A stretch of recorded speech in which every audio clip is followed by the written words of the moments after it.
नमस्कार, मैं हूं आपके साथ मयंक। आज 27 तारीख है और देखिए मैं सीधा मुद्दे पर आना चाहता हूं। क्या ईद के मौके पर ट्रंप की एक बहुत बड़ी साजिश, एक बहुत बड़ी चाल फेल हो गई है? क्या डोनाल्ड ट्रंप ये चाहते थे कि हज के बीच में ईद के आसपास ईरान और अरब देशों के बीच बड़ी जंग छिड़ जाए? क्या इसी मकसद से अमेरिका ने अचानक ईरान के आइलैंड्स पर हमला किया? कल जो ये हमले हुए, आप देखेंगे जो हमले हुए ईरान पर, टॉमहॉक मिसाइल से हमले किए गए, F-35 जेट से हमले किए गए, जहाज़ों से हमले किए गए। इन हमलों को लेकर अब तमाम दुनिया के एक्सपर्ट्स ये समझने की कोशिश कर रहे हैं आखिर अमेरिका के इस हमले का असली मकसद क्या था। देखिए जिस तरह से ये हमले हुए, कतर में ईरान का डेलीगेशन कतर पहुंचा हुआ है। वहां पर अब्बास अराक्ची मौजूद थे, गलीबाफ साहब मौजूद थे। वहां पर उनकी बात हो रही थी कतर के अधिकारियों से और इस तरह की खबरें आ रही थी कि कोई डील हो सकती है, इस तरह की बातें चल रही थी। इस बीच में अमेरिका का हमला करना, जिन लोकेशंस पर हमले किए गए, हॉर्मूज उसके आसपास, केशम आइलैंड पे, लारक आइलैंड पर, खार के आसपास भी हमले हुए हैं। इन लोकेशंस पर हमला और बिना वजह हमला करना, ये तीनों बातें बताती है कि इस हमले के पीछे एक बड़ी साजिश छिपी हुई थी।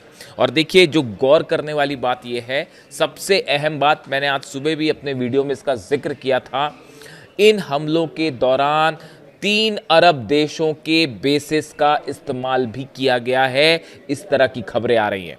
देखिए इसमें कौन से 3 देश हैं, मैं अभी उनका नाम नहीं लेना चाहूँगा जब तक वो बात पूरी तरह से कंफर्म ना हो जाए, लेकिन हाँ उसमें सऊदी नहीं है, उसमें सऊदी नहीं है, ये बात तय है। देखिए जो खबरें हैं उसके मुताबिक अमेरिका की ये कोशिश थी, ये बात मैंने जो कि पहले भी एक वीडियो में इस बात की आशंका जाहिर की थी और हुआ भी बिल्कुल वैसे ही। अमेरिका की कोशिश ये थी कि अरब देशों के साथ, यूएई के साथ, सऊदी के साथ, बहरीन के साथ, जॉर्डन के साथ ईरान की जंग शुरू हो जाए और ये सब के सब देश जो हैं अब्राहम एकॉर्ड में शामिल हों, इजराइल को मान्यता प्रदान करें। ये एक बहुत बड़ा प्लान तैयार था और ये कोशिश की जा रही थी कि किसी तरह से ईरान उकसावे में आ जाए और ईरान हमला शुरू कर दे, लेकिन ईरान ने ऐसा नहीं किया। ईरान ने अमेरिका के और इजराइल के इन हमलों का जवाब अमेरिका को हॉर्मूज पे दिया। देखिए ये हमले जो हुए, इनका मुख्य जो लोकेशन थी बंदर अब्बास थी, इनकी लोकेशन लारक आइलैंड था, केशम आइलैंड था, यहां पर धमाके किए गए। वो मेन लैंड्स पे उतने धमाके नहीं हुए तेहरान में या ईरान के दूसरे हिस्सों में, यानी इस पूरे मामले को हॉर्मूज के आसपास रखा गया। कोशिश ये थी कि इंडिकेशन ये रहे कि अरब देशों की तरफ से बेसिस से ये हमले किए गए हैं और बदले में ईरान पलटवार करे अरब देशों के ऊपर और ईद के बीच में, हज के बीच में हमले शुरू हो जाएं और अरब और ईरान के बीच की जंग शुरू हो जाए। ये साजिश थी, ये कोशिश थी, लेकिन मुस्तफा खामेनी साहब ने ट्रंप को इस मामले में चारों खाने चित कर दिया। देखिए उनकी तरफ से एक तो ईरान की सेना ने जो जवाब दिया वो ताबड़तोड़ अबू मेहदी मिसाइल्स मारी गई, वो मैं अपने पिछले वीडियो में बता चुका हूं। डिफेंस सिस्टम एक्टिवेट किया, नतीजा ये हुआ अमेरिकन ड्रोन्स गिरे, F-35 जेट्स जो अंदर आ रहे थे उन्हें वापस जाना पड़ा, जो शिप्स खड़े हुए थे उन्हें पीछे हटना पड़ा। यहां तक कि ओमान की खाड़ी तक ईरान ने हमले किए हैं, अपनी मिसाइल्स मारी हैं और ओमान की खाड़ी के में जो जहाज खड़े हुए थे उन सबको कई किलोमीटर पीछे खींचना पड़ा है अमेरिका को। हकीकत यह है, देखिए अभी हालात यह है कि ना ईरान कुछ बहुत विशेष क्लेम करना चाहता है, ना अमेरिका क्लेम करना चाहता है, लेकिन जो खबरें हैं हॉर्मूज से ईरान ने जबरदस्त रिप्लाई किया है और बड़ी संख्या में क्रूज मिसाइल्स फायर की हैं अमेरिका के जहाजों के ऊपर और उसका नतीजा यह है सेंटकॉम को पीछे खींचना पड़ गया है अपने सारे वॉरशिप्स को। देखिए इसके अलावा मुस्तफा खामेनी साहब की तरफ से क्या बयान आया, पहली बात तो यह समझिए कि वो कैसे ट्रंप की इस चाल में नहीं फंसे। उनकी तरफ से बयान ये आया, उन्होंने पहली बात तो सीधा इजराइल को निशाने पर ले लिया। उन्होंने हज के मौके पर अपना जो संदेश जारी किया उसमें उन्होंने साफ कहा कि अब इजराइल को तो हम खत्म करके ही मानेंगे, ये उनकी तरफ से बयान आया। यानी उन्होंने जो अमेरिका की कोशिश थी कि किसी तरह से अरब और ईरान में जंग हो, मुस्तफा खामेनी साहब ने उसका पूरा निशाना अपना इजराइल की तरफ मोड़ दिया कि ये पूरी साजिश किया धरा जो है वो इजराइल का है। इजराइल नहीं चाहता अमेरिका ईरान में जो है वो समझौता हो, इजराइल नहीं चाहता कि अरब में शांति स्थापित हो। उन्होंने मेन विलेन बनाया इजराइल को और ये ऐलान कर दिया कि इजराइल को हम नक्शे से मिटा देंगे, इजराइल को हम खत्म करके मानेंगे। बात नंबर 1। बात नंबर 2, उन्होंने अमेरिका को जवाब दिया। उन्होंने कहा हमारी जो सबसे बड़ी पॉलिसी अब वो ये है कि मिडिल ईस्ट से अमेरिका को बाहर करना है। मिडिल ईस्ट में जितने बेसेस हैं इन सब बेसेस से अमेरिका को हटाया जाए, ये बेसेस बंद करवाए जाए। और तीसरी बड़ी बात जो उन्होंने कही, उन्होंने अपील की कि जितने मुस्लिम देश हैं वो एकजुट हो जाएं। ये मुस्तफा खामेनी साहब की तरफ से ऐलान में ये बात कही गई, उनके संदेश में ये बात कही गई।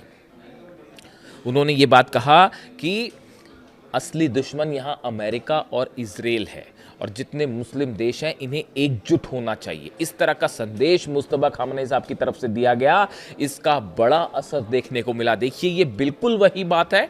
अगर आप ध्यान से देखें, मैंने कई सारे वीडियोस अली खामेनी साहब के फॉलो किए हैं और उन्होंने अपनी कई भाषणों में इस बात को कहा, अपनी कई स्पीचेस में अली खामेनी साहब ने इस बात को कहा कि अमेरिका की तरफ से हमेशा कोशिश होती है अरब देशों को ईरान से लड़ाने की। आपस में जंग करवाइए, यहाँ के जो ऑयल है, मिनरल्स हैं, नेचुरल रिसोर्सेज हैं, इस पर अपना कब्जा जमाइए। ये कोशिश होती है अमेरिका की, ऐसा कहना था अली खामेनी साहब का। और उन्होंने हमेशा इस बात की अपील की कि जितने मुस्लिम देश हैं वो एकजुट रहें, फिलिस्तीन के मुद्दे पर एकजुट रहें। जहां जहां अमेरिकन हमले हुए हैं, इजराइल के हमले हुए हैं, उनका विरोध होना चाहिए और मिलकर एक्शन लिया जाए। ये बात हमेशा अली खामेनी साहब ने कही और अब वही बात बिल्कुल जो है मुस्तफा खामेनी भी कह रहे हैं। यानी आप देखिए जो चाल थी कि किसी तरह से इस हज के बीच में, आप देखिए करोड़ों जो मुसलमान हैं वो इस समय हज की यात्रा पर हैं, मक्का मदीना काबा में है। अब ऐसे हालात में पहली बात तो, हालांकि मुझे ये बात, मैं इस बात से कतई कन्विंस नहीं हूं कि अगर किसी तरह का हमला होता भी तो ईरान कभी भी अरब देशों के किसी भी रिलीजियस ठिकाने पर कभी ईरान हमला नहीं करेगा। कम से कम मैं तो इस बात को मानने को कतई तैयार नहीं हूं। किसी सूरत में ईरान जो है वो किसी मॉस्क को, किसी मक्का मदीना या ऐसी किसी जगह पर ईरान कभी हमला नहीं करेगा। देखिए ये अली खामेनी साहब के स्टैंडर्ड सेट किए हुए हैं, उनके ईमान है, ये उनके जो है सिद्धांत है और वो उससे ईरान कभी नीचे नहीं आएगा। इसलिए ये कोशिश ही अपने आप में बड़ी हैरान करने वाली थी कि अमेरिका, या अगर इस तरह की कोई कोशिश थी कि ईरान जो है वो किसी रिलीजियस प्लेस पर हमला कर देगा, ऐसा ईरान कभी नहीं करेगा। इस बात को आप लिख कर रख लीजिए। उसूलों वाला मुल्क है। अली खामेनी साहब ने 30 साल तक जो ईरान खड़ा किया वो अपने उसूलों पर चलता है, सिद्धांतों पर चलता है, बच्चों को मारता नहीं है और ना ही किसी मस्जिद पर और ऐसी जगह हमला करेगा। तो ये कतई नहीं होने वाला था। तो ये प्लान तो वहीं फेल हो गया था। और देखिए ये बात ईरान तुरंत समझ गया था, ये बात तो समझ में आ गई थी पहले ही। अली खामेनी साहब भी हमेशा इस बात को कह रहे थे कि ये लड़ाने की कोशिश है। तो ये जो हमले हुए बिना वजह, जिस तरह से हमले कर दिए गए अचानक से, अच्छा इससे एक बात और समझ जाइए आप, अगर अमेरिका वास्तव में यूरेनियम पर डील चाहता है, अगर अमेरिका वास्तव में न्यूक्लियर मामले को लेकर गंभीर होता, तो अमेरिका कभी बातचीत के बीच में हमला नहीं करता। आप देखिए कतर में खबरें इस तरह थी कि बातचीत हो रही है और गंभीरता के साथ बातचीत हो रही है, अरब देश कोशिश कर रहे थे, कतर भी कोशिश कर रहा था कि किसी तरह से कोई डील हो जाए। अगर अमेरिका इस मामले को लेकर गंभीर होता तो अमेरिका कतई बीच में ईरान पर हमला नहीं करता। हमला करने का मतलब यही है कि आप डील को लेकर गंभीर बिल्कुल नहीं है और आप पर विश्वास नहीं किया जा सकता। यही बात जो है मुस्तफा खामेनी कह रहे हैं, यही बात गलीबाफ साहब कह रहे हैं, यही बात जो है ईरान के विदेश मंत्री अब्बास अरागची साहब कह रहे हैं और यही बात जो है ईरान के IRGC के सेना प्रमुख अहमद वाहिदी साहब कह रहे हैं। हर शख्स ये बात कह रहा है कि आप पर विश्वास नहीं किया जा सकता। यानी आप देखिए दोनों स्तर पर जो ईरान ने जवाब दिया हॉर्मूज में, उसने उसको एस्केलेट नहीं किया। खबरें हैं इस तरह की कि अरब के 3 देशों के बेसिस का इस्तेमाल किया गया, बिल्कुल हो सकता है, इसमें कोई दो मत नहीं है, दो राय नहीं है। लेकिन मैं चाहता हूं ईरान की तरफ से ये बात बोली जाए या कुछ निकल के सामने आए तभी इस बात को बोली जाए। स्पेकुलेशन पे नहीं चल सकता मामला। लेकिन ये ज़रूर है कि आज की डेट में अगर कोई भी प्लेन कहीं से भी टेक ऑफ करेगा मिडिल ईस्ट के किसी भी ठिकाने से कोई भी जेट टेक ऑफ करेगा, उसकी लोकेशन चीन और रूस की तरफ से बाहर आई जाएगी। आज नहीं आएगी तो 5 दिन बाद आएगी कि कहां कहां से जेट्स ने टेक ऑफ किया था। लेकिन ईरान ने बड़ी समझदारी का परिचय दिया और बिल्कुल उसी रास्ते को अपनाया। देखिए, एक तो वॉर पे जहां पे जंग हो रही है, हॉर्मूज में जहां हमले हुए, वो हॉर्मूज में करारा जवाब दिया, नतीजा हुआ भागना पड़ गया, रिपर ड्रोन गिर गया। F-35 पर भी अटैक हुआ है, उस पर भी मिसाइल्स मारी गई हैं। अभी कोई कुछ नहीं कह रहा, कोई कुछ बयान देने को तैयार नहीं है कि वो जेट का क्या हुआ, F-35 बचा या गिर गया, अभी कोई कुछ नहीं बोल रहा है। अभी देखते जाइए आगे आगे क्या होता है। तो ये हालात, बाकी के भी सब वापस यानी मिलिट्री एक्शन तो ईरान ने किया ही किया, जो हमला किया था उसका जवाब तुरंत दे दिया गया।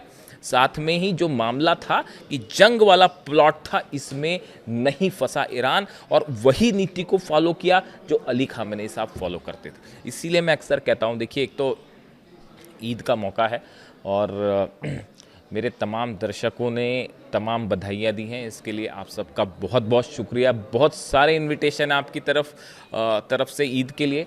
लेकिन देखिए, एक बार फिर मैं यही कहूँगा कि आज 27 तारीख है।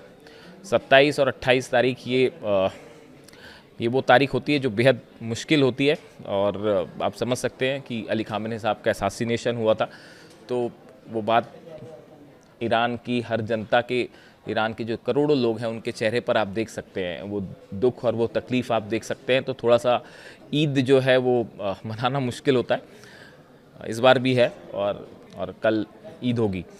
तो आप सबके जो विशेष हैं उसका बहुत बहुत शुक्रिया। और एक देखिए, बहुत अच्छा कमेंट आया, मैं नाम भूल रहा हूँ, शायद सैयद कुछ एक मेरे दर्शक हैं, उनकी तरफ से एक कमेंट आया कि उन्होंने मेरे लिए बात कही कि आप जो है वो ईरान के लिए बेहद लकी हैं और आप जो बात कहते हैं वो सब सच हो जाती है। तो उसको लेकर उन्होंने कहा कि आप ईरान के लिए बहुत लकी हैं और आप जो बात कहते हैं वो सब सच हो जाती है। मैं ये कहना चाहता हूँ, मैं उनका एक कमेंट पढ़ा, उसके बाद जो पहली बात मेरे मन में आई वो ये आई कि वाकई अगर ऐसा होता कि मेरे कहने से कोई बात सच हो जाती तो जुबान पे सिर्फ एक बात होती, दिल से सिर्फ एक दुआ होती कि किसी तरह से ईरान के सुप्रीम लीडर अली खामेनेई साहब वापस आ जाए, बाकी और कुछ नहीं चाहिए। तो देखिए, अब हकीकत जो है इस हमले की जो फिलहाल मानी जा रही है, बहुत सारी चीज़ें हैं। वो एक मुद्दा है पूरा कि अमेरिका में एक बड़ी लॉबी है जिसका मैं जिक्र कर चुका, जो नहीं चाहता कि डील हो। नेतन्याहू खुद नहीं चाहते डील हो, इसीलिए जो है ये मामला फिलहाल लंबी, कोई डील हो जाएगी, कोई समझौता हो जाएगा, इस तरफ आगे बढ़ता दिखाई नहीं दे रहा है। आज ही व्हाइट हाउस में बड़ी बैठक है डोनाल्ड ट्रंप की अपने सुरक्षा अधिकारियों के साथ, सेना के अधिकारियों के साथ, और जिसमें एक बार फिर ये प्लान तैयार हो सकता है कि किस तरह से आगे हमले करने हैं ईरान पर।